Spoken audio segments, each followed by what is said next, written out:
Was a girl running in our group. She had a high-speed motor in a 40 Ford Coupe. She had a racing cam and a supercharged. Look at Buddy, hot rod and large. She's a hot rod. She's a hot rod. Okay, this is the worst time to buy a car. CNN has reported it has almost never been as hard to buy a new car or a used car in the United States as it is today, despite improving supply issues and inflation beginning to steady. I don't know about that. Vehicle transaction prices, the price you actually end up paying after any dealer discounts or markups, we'll look for those. Markups, yeah, discounts, no. Have been climbing higher and faster since 2020 than any other point in the more than 35 years, according to the recent data from the Bureau of Labor Statistics. The Consumer Price Index for both new and used cars, the average charges in vehicle transaction price over time, are much higher than they were 4 years ago in 2019. Absolutely they are. There is a silver lining. Well, we'll see. BLS data, the same board, shows inflation for used cars has been cooling down just as dramatically since December 22. That's because there is no used cars, as it increased for months before that. But used cars have a long way to go before approaching their 2019 sales prices, and new car prices have yet to slow down. The average transaction price of a new car has jumped nearly $12,000 in the last year. $12,000, according to data from auto website Edmunds.com. That's the Holy Bible. For used cars, the average transaction price is nearly $9,000 higher than it was in February 2018. Got any money you don't need, Chuck? I got to go buy a car. There's a large market for pickup trucks and SUVs in the South, he said, where the BLS data shows new car transaction prices have risen the most since 1987. That's the 1 year that was there. Oh, the average price of a large pickup truck nationwide was $62,430 in 2022, according to Edmunds.com. The average mid-size car price was only $31,381. I want to see anybody buy a car for that. Okay, so I'm gonna get on my soapbox here for a minute, because I was thinking about something the other day, and I think it's kind of obvious when you put all these pieces together. So, like, for instance, there's a story that came out that General Motors offered basically all of their white-collar workers, 58,000 workers, voluntary separation. 5,000 of their white-collar workers took the separation. Right? Okay, they took the buyout. 5,000 people took the buyout. We know that they're shuffling, they're shuttering some plants, they're shuffling, doing some things. And so it kind of dawned on me, reading this article, they talk about the streamlining of workforces and operations is paramount for all car industry players at this time, because they're walking the internal combustion and going all electric tightrope.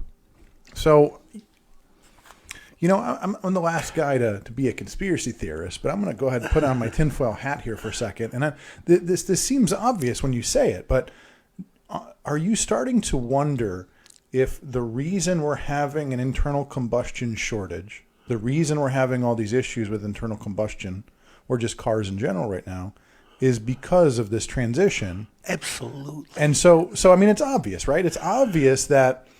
So the question is, if the government wasn't mandating, if states weren't mandating, major states like California were mandating EVs, would we be having this problem? So right now, you know, this kind of goes back to that argument about, like, you know, we talked about the stoves and things like that. Nobody's coming for your stove. You just won't be able to buy one. Right. So it's like, nobody's coming for your stove. You bought your last one. But you won't be able to buy one anymore. Yeah. So right now, where we are with the cars, and I think this is an important thing to stress and kind of hit home on this, is the reason you're having an issue finding a new car is because they're not planning on making you one. Exactly.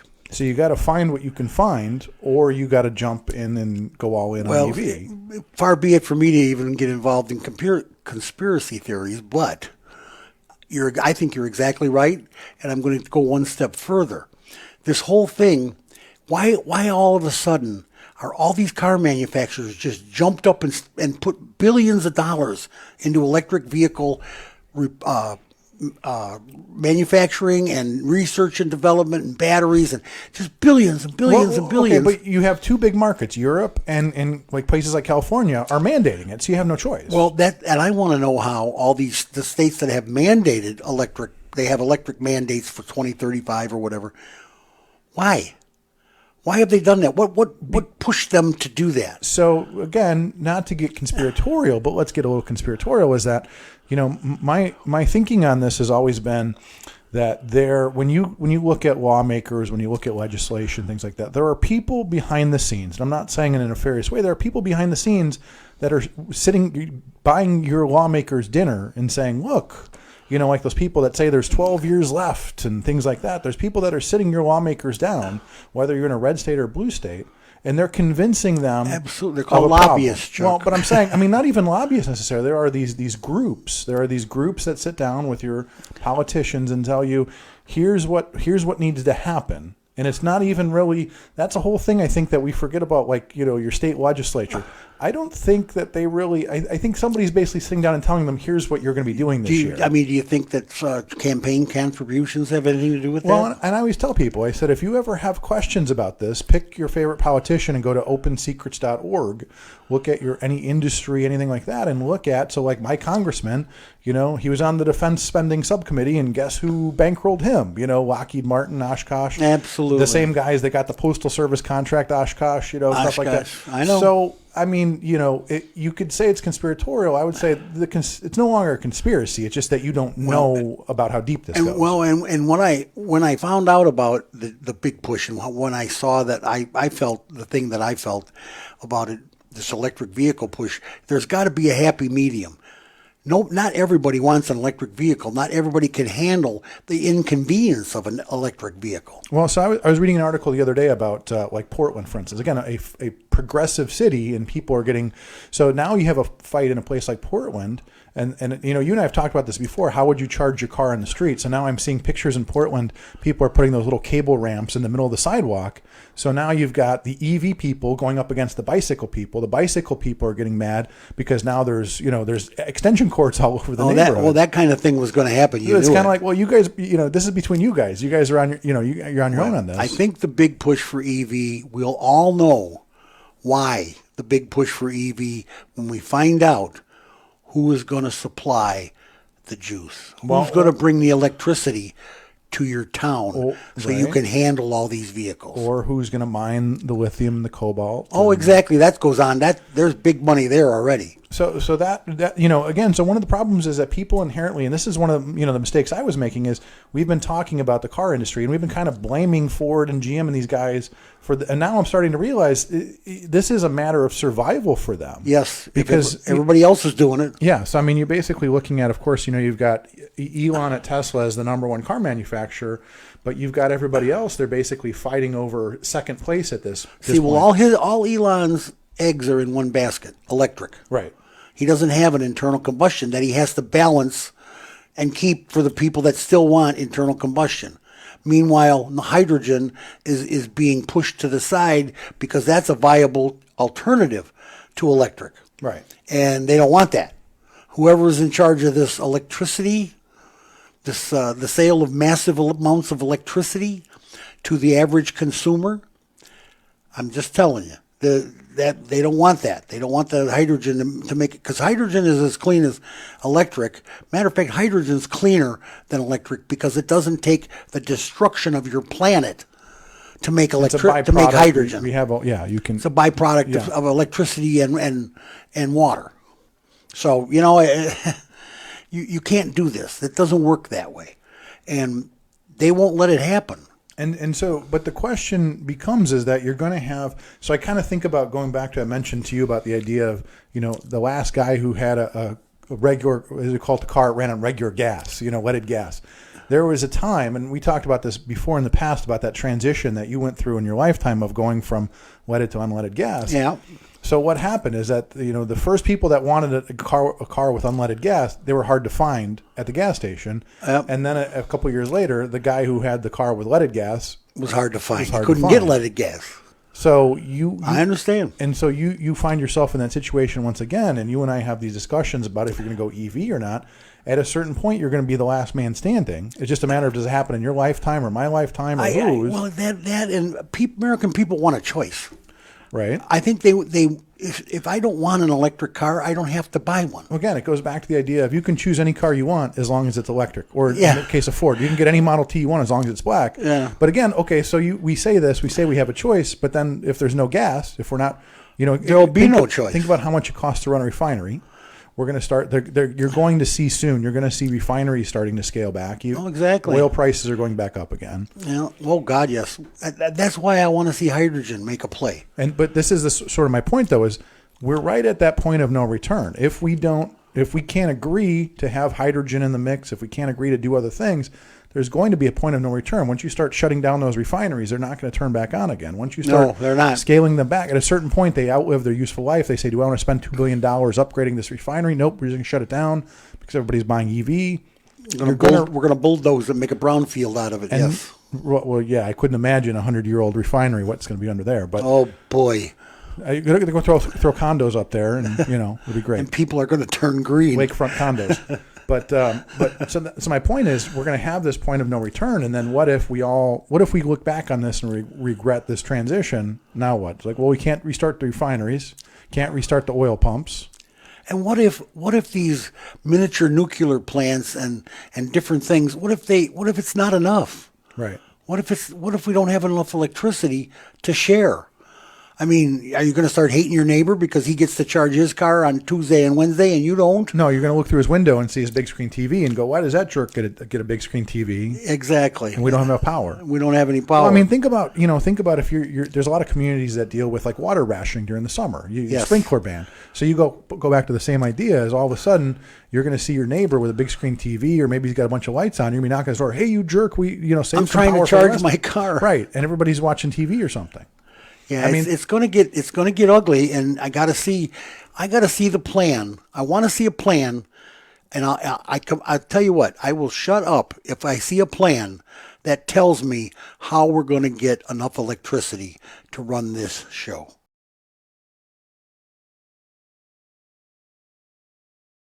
We have been talking back and forth about the UAW and the membership and the election, and the guy that won the election was Shawn Fain.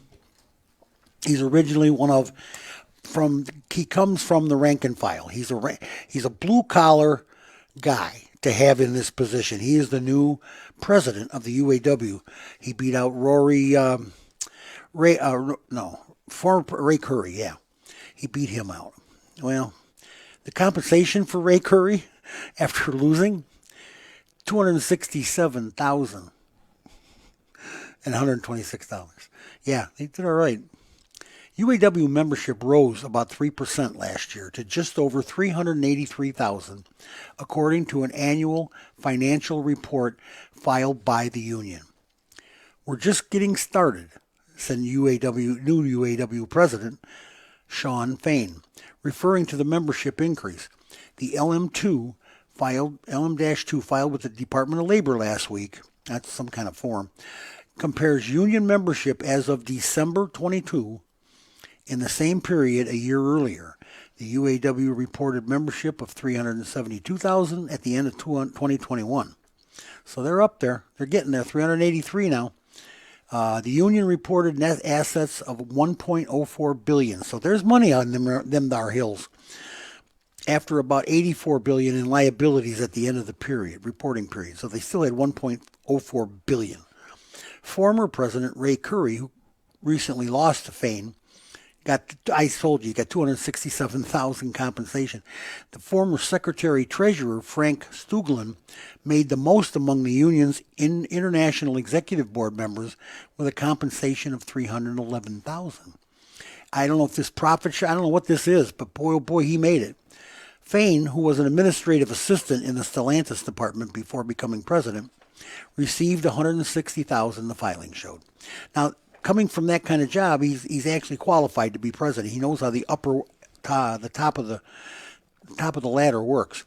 The union also paid the firm Jenner and Block, I know those people, roughly $5.5 million for services related to the court-appointed monitor.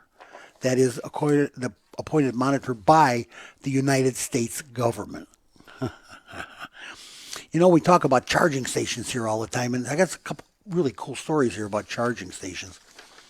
The electric vehicles haven't taken over just yet, but oil companies are interested in being there when you're pumping fuel or electrons. This week, Shell USA finalized its acquisition of Volta. This electric car charging network company specializes in pairing charging plug locations with advertising screens, often at high traffic areas like retailers and stadiums. These ads cover most of the cost of charging at a Volta station, but Volta did not have plans to offer more paid DC fast charge outlets.